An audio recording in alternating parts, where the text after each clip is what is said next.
एक समय शराब का एक व्यसनी एक संत के पास गया और विनम्र स्वर से बोला, गुरुदेव, मैं इस शराब के व्यसन से बहुत ही दुखी हो गया हूँ। इसकी वजह से मेरा घर बर्बाद हो रहा है।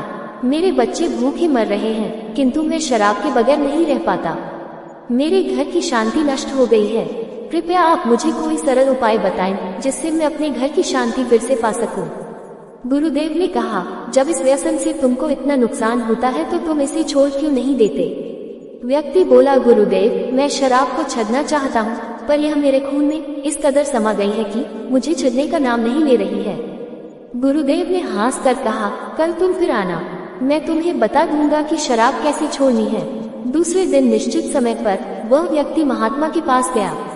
उसे देख महात्मा झट से खड़े हुए और एक खंभे को कसकर पकड़ लिया।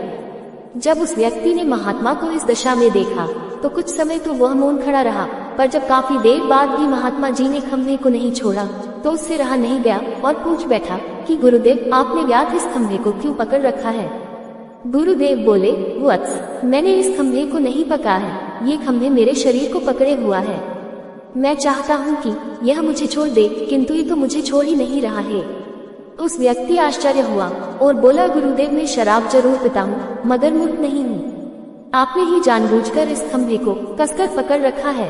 ये तो निर्जीव है, यह आपको क्या पकड़ेगी? यदि आप दृढ़ संकल्प कर लें तो इसी वक्त इसको छोड़ सकते हैं। गुरुदेव बोले, नादान मनुष्य, यही बात तो मैं तुम्हें समझाना चाहता हूँ कि जिस तरह मुझे खंभे ने नहीं बल्कि मैंने ही उसे पकड़ रखा था, उसी तरह इस शराब ने तुम्हें नहीं पकड़ा है, बल्कि सच तो यह है कि तुमने ही शराब को पकड़ रखा है।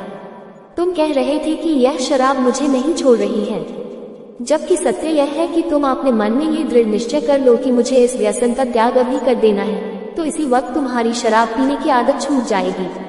शरीर का हर क्रिया मन के द्वारा नियंत्रित होती है और मन में जैसी इच्छा शक्ति प्रबल होती है वैसा ही कार्य सफल होता है।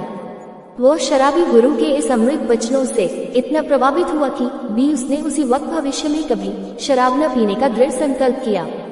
उसके घर में खुशियां लौट आईं और वह शांति से जीवन यापन करने लगा। दोस्तों, इस तरह हमें शिक्षा मिलती है कि जीवन में कोई भी व्यसन ऐसा नहीं है जिससे एक बार ग्रहण किए जाने के बाद छोड़ा ना जा सके। अगर मनुष्य चाहे तो बड़ी से बड़ी बुराई का त्याग कर सकता है।